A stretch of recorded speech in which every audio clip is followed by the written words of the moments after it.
Page 3।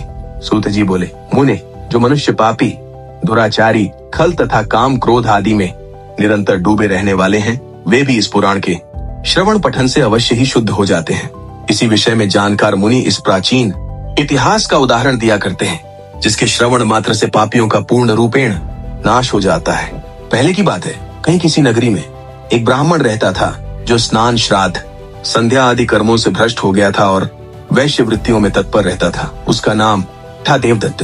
वह अपने ऊपर विश्वास करवाने वाले लोगों को ठगा करता था। उसने ब्राह्मणों, क्षत्रियों, वैश्यों, शूद्रों तथा दूसरों की भी अनेक बहानों से मारकर उनका धन हड़प लिया था। परंतु उस पापी का थोड़ा सा भी धन कभी धर्म के काम में नहीं लगा था। वह वेश्यागामी तथा सब प्रकार से आचार भ्रष्ट था।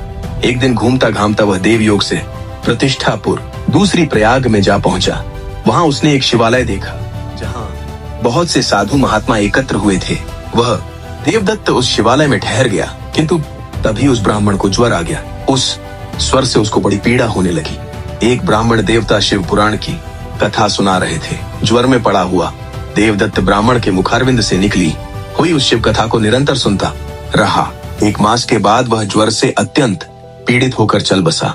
यमराज के दूत आए और उसे पाशों में बांधकर बलपूर्वक यमपुरी में ले गए। इतने में ही शिवलोक से भगवान शिव के पार्षदगण आ गए। उनके गौर अंग कर्पूर के समान उज्जवल थे।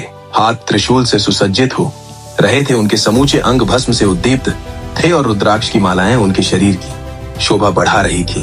वे सब के सब क्रोधपूर्वक यमपुरी में गए और यमराज के दूतों को मार पीट कर, बार बार धमका कर उन्होंने देवराज को उनके चंगुल से छुड़ा लिया और अत्यंत अद्भुत विमान पर बिठाकर जब वे शिवदूत कैलाश जाने के उद्यत हुए, उस समय यमपुरी में बड़ा भारी कोलाहल मच गया। उस कोलाहल को सुनकर धर्मराज अपने भवन से बाहर पेज एंड